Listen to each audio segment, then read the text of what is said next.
Final Fantasy II is one of the most Final Fantasies to ever Final Fantasy. It's the second game in the series, and already it started doing the thing that the series became known for in later entries. Taking the concepts introduced in the previous entry and doing your own thing with them. It refined some existing elements, while also introducing some new ones. It takes place in a new world with new characters and stories, but with bits and pieces of what made the story of the previous game unique, still within its universe. Final Fantasy II is a very controversial title in the series for these reasons.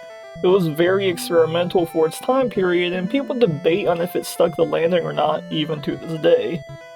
I myself even made a very poorly done video back on the PS1 version, and since I'm a lot more passionate about Final Fantasy now than I was at that point in time, I decided to replay the Pixel remasters, and I think it's only fair that I talk about it again. There's a lot that I could explain and ramble on about. So, right off the bat, you get to see the first major difference between Final Fantasy I and Final Fantasy II. In FF1, we created our own characters. We got to choose their class and name, but in FF2, just their name gets chosen. These are no longer the 4 Warriors of Light chosen by the Crystal, the unknown youths appearing before a king and claiming to be the heroes of prophecy. These are instead 4 established characters within their world, not unlike what the majority of modern RPGs would have. We do still get to choose their names, their armor, their equipment, and all that good stuff, but not their jobs. The reason for this is that jobs no longer exist in FF2. Every character can learn every spell and use every weapon. Instead, your character is limited simply by how much they train with their respective abilities, and what gear they use, and more on this later. Also, in a stark contrast to FF1, the game opens with us in a losing battle. The evil Emperor of Palamecia has decided to lay waste to the town of Fynn, and in the process attempted to kill our main cast. Luckily, 3 of us survive, and after seeing just how dire things are, we join the Wild Rose Rebellion, an underground group of freedom fighters led by the former rulers of Fynn. Now unfortunately, we are not Jack Garland, so we can't just beat the Emperor senseless and call it a day.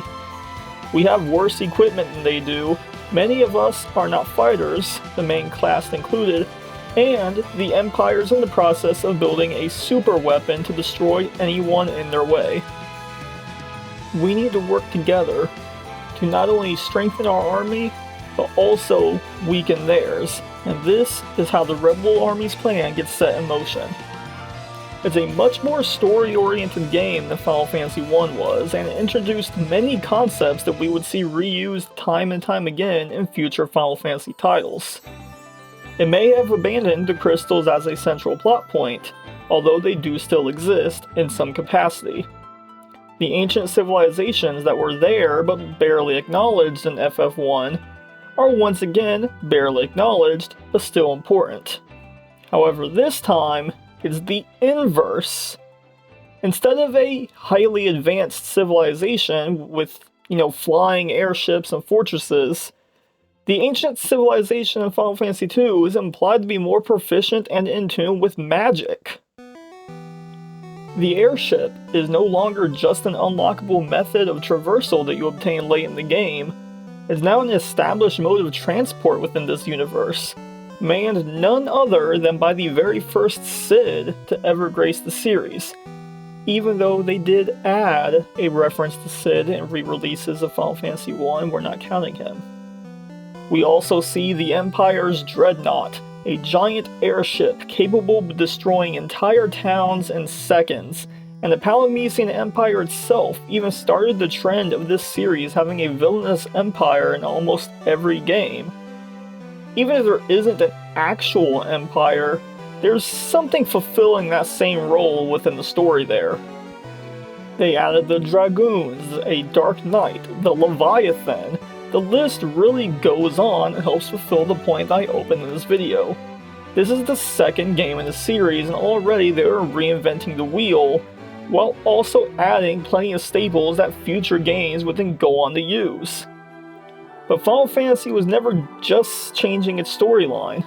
They were always doing new things with their gameplay as well, and when I say this in regards to Final Fantasy II, I mean it.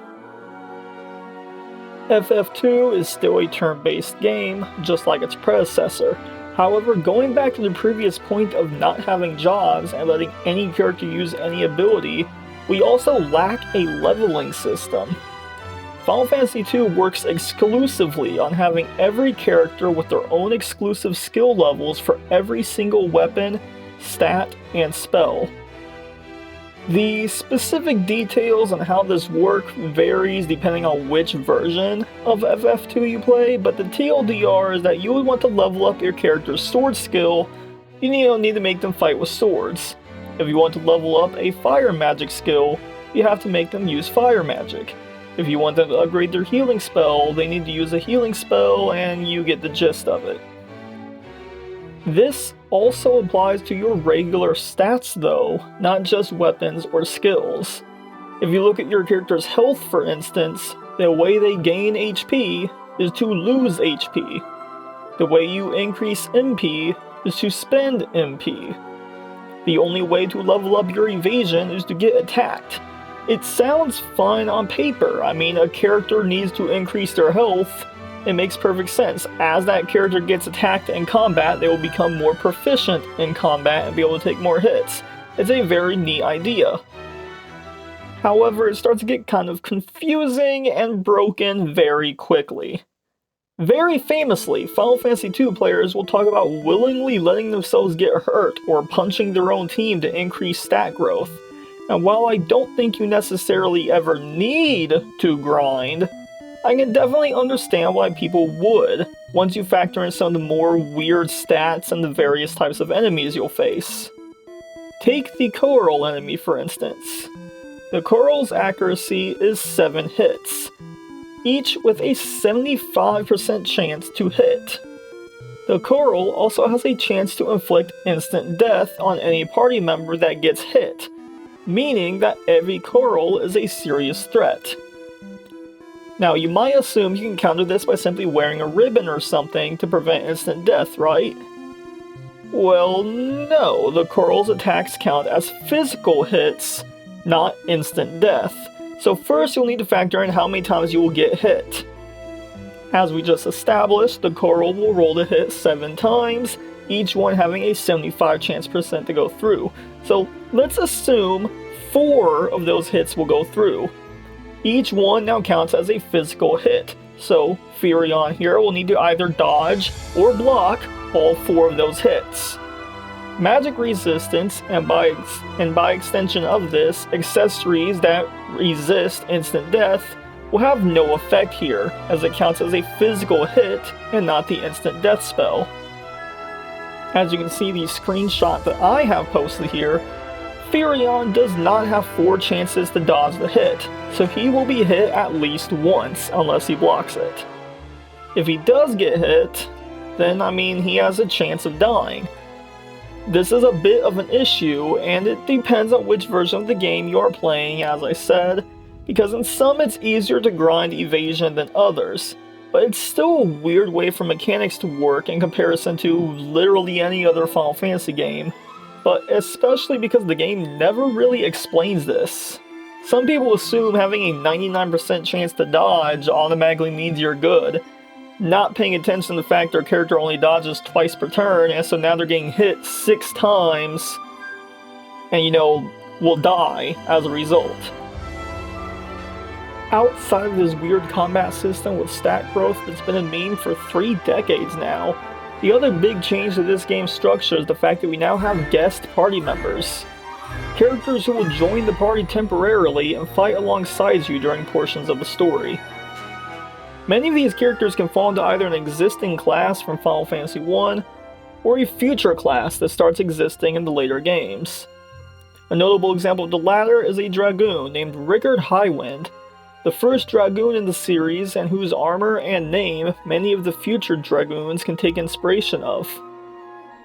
The first guest character, on the other hand, is a white mage named Minwu, mentioned previously in this video, and he is a typical white mage.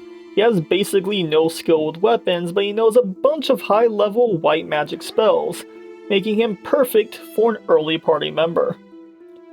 As time goes on, we will meet others like a monk, a thief. Black mages run many of the magic shops, and red mages basically don't exist, but since everyone can use magic, they're kinda there anyway. The mages in Mysidia wear red though, so I'm gonna count these guys. These guest characters are just as customizable as the main cast, despite their established roles. However, it's highly recommended that you keep them equipped for this recommended job, even if you wish to teach them some basic magic or healing spells in the process.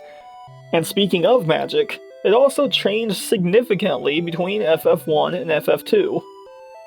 FF2's magic has both magic tomes and MP, as opposed towards FF1 where you learn magic at a magic shop and have magic casts. Buying a magic tome can serve two purposes.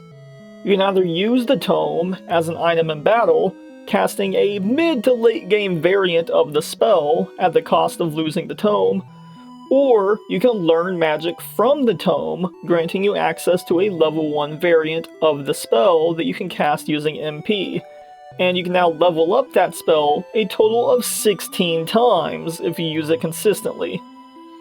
This grants you a certain level of freedom in how you use magic, especially considering the guest characters that join your game, and in the early and mid game when Gil is kind of, more fluctuating. In the early game, you might not have the skill level, so to say, to cast a high level Isuna, and a character might get blinded, so you might choose to go buy some Isuna tomes, or you could just choose to buy some items to cure blindness. This is up to you. Final Fantasy II was, as a result of all of this, a very experimental title. It tried a lot of new things, and while it might not be everyone's cup of tea, I can't really hate it for this reason. It really does show what Final Fantasy has always been from the second entry in, and chances are, even if Final Fantasy II isn't your favorite game in this series, something from one of the games that you do like took some inspiration from here. While the third game in might have mainly taken inspiration from the first game, innovation from 2 still exists, and these first 3 games serve as a kind of groundwork for what came afterwards. Play 4, or 7, or 16, and you'll see a lot of what these original 3 games started is still going strong, despite how different they are from one another. But I mean, hey, if the series has always been trying something different, then even being different is consistent. The series has a very unique identity, because what other series can you say has a movie where Albert Wesker with a space cannon starts launching a suicidal attack on the Earth and just blasts it repeatedly until, actually, yeah, you know what? This movie is probably even more controversial than Final Fantasy II is. But the point is, the original Final Fantasy trilogy is all important, 2 included. I just really wish there was like a definitive way to play this game, The Pixel Remaster had the right idea on the graphics by updating the character sprites to match their artwork, but keeping everything else fairly accurate to the original Famicom release. But in terms of gameplay, they messed up a bunch of mechanics. I mean, the fear stat's basically useless now as far as I can tell. The row function doesn't work at all, or at least not as well as it used to. Leveling a character's evasion or preventing an injured party member from getting hit is far harder than it used to as a result of all this. Like, I don't know, it's just weird. I mean, they even ended up removing content from the Game Boy Advance release, which is just a crazy idea. I mean, imagine if they went through the effort to remake any other game, and when it got released, it was based exclusively off the original release, not any of the other re-releases in terms of content, but then also violated its own rule by changing aspects of itself to align with other future releases. I mean, imagine how crazy that would be, right?